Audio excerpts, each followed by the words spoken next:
নগর জীবনে যানজটের তিক্ততায় পড়েনি এমন মানুষ খুঁজে পাওয়া দুষ্কর। যানজট এড়াতে এবার তৈরি হয়েছে উড়ন্ত বা ড্রোন ট্যাক্সি। এমনই এক ট্যাক্সির প্রদর্শনী হলো দক্ষিণ কোরিয়ায়।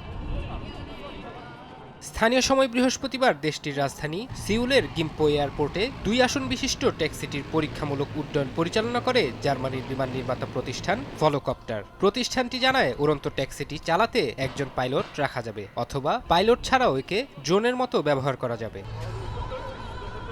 প্রতিষ্ঠানটি আরও জানায়, মাটি থেকে সহজেই উপরে উঠতে পারবে 18 রোটর বিশিষ্ট এই উড়ন্ত ট্যাক্সিটি। এর সর্বোচ্চ গতি হবে ঘন্টায় প্রায় 50 কিলোমিটার। ব্যাটারি ফুল চার্জ হতে সময় লাগবে 120 মিনিট, আর একবার ফুল চার্জ হলে উড়বে একটানা প্রায় 1 ঘন্টা।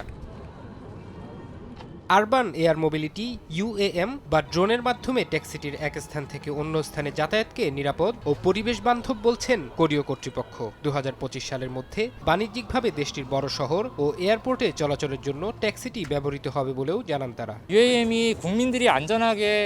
ভবিষ্যতে আরবান এয়ার মোবিলিটি হবে চলাচলের অন্যতম নিরাপদ মাধ্যম। 2024 সালের মধ্যে এর সব ধরনের পরীক্ষা নিরীক্ষা শেষ করা হবে, আর 2025 সাল নাগাদ সিউলের পরিবহন ব্যবস্থা এই ড্রোন ট্যাক্সিটি অন্তর্ভুক্ত করা হবে।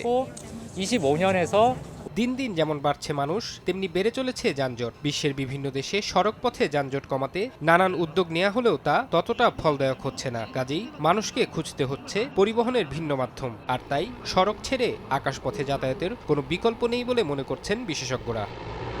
ফরহাদ চৌধুরী, সময় সংবাদ।